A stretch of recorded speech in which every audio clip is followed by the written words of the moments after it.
today's goal is to match color using the match color dialog box. We physically matched color manually using curves. That would be one way to go about matching the two colors.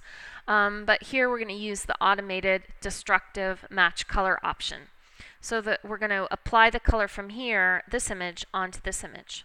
Since it is a destructive move, we're going to make a duplicate layer, and we're going to call it Sun Kissed Capital. Okay. And the next thing we're going to do is we can apply the whole image into this, but it's got a lot of tones that we may not want to take with us.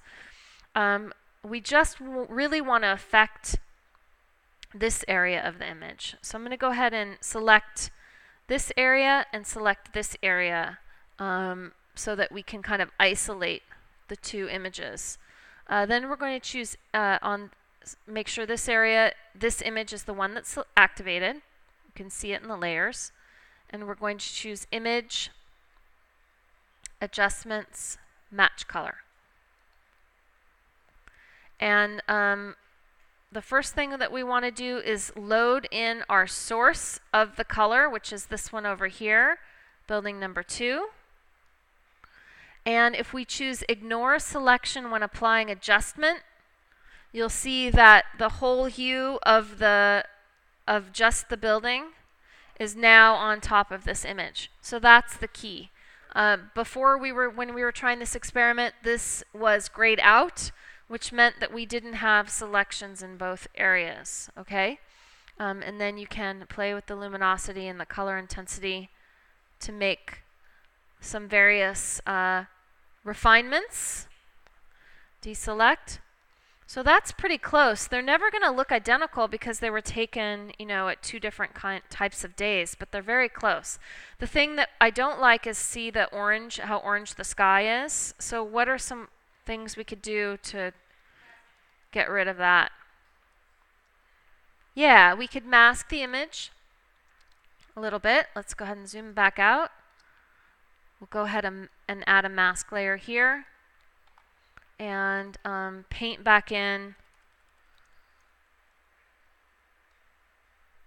the sky. Maybe not so strong, but maybe I could do a little bit of a lower opacity. And you're going to, have to get in here close and maybe do a fine selection so that you do a better job. Okay, but it's possible. The other thing that we could do is compromise. We could kind of reduce the opacity overall. But if you really wanted to do an exact job, you would go in here with the pen tool and draw a selection around the capital and mask out that sky. Okay? Which would take a while. But, it's worth it. No pain, no gain. No pain, no gain, right? Put a point down on the sky before. Go back and say, okay, here's the sky point, and then put the values back. If you were going to... So one suggestion from a student is, couldn't you just go in with curves and make the sky blue again? You could, but then you're still affecting the whole image. So you're also affecting the Capitol building. So you're going to have to draw a selection and a mask no matter what.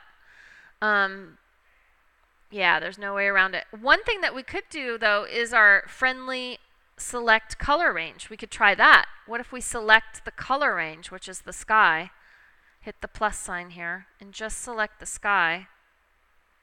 It shares some of the warmth, though, of the building, so it's not going to be a perfect selection, but it's pretty close.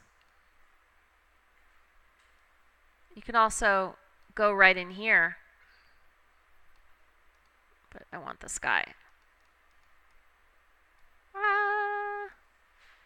Say okay.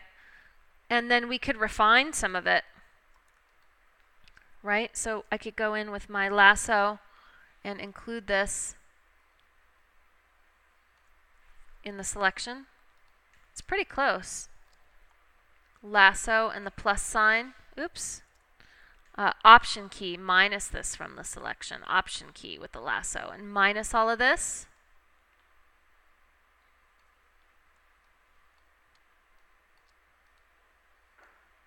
right? But it's going to still be rough. I mean, really the best thing to do is to draw a path with the pen tool, but we can try it. Oops, and then I want to invert that, Command I to invert it. And it looks a little phony. So you can also fill with like a 50% gray in the selection if you want to make it more subtle. So kind of a half and half color there.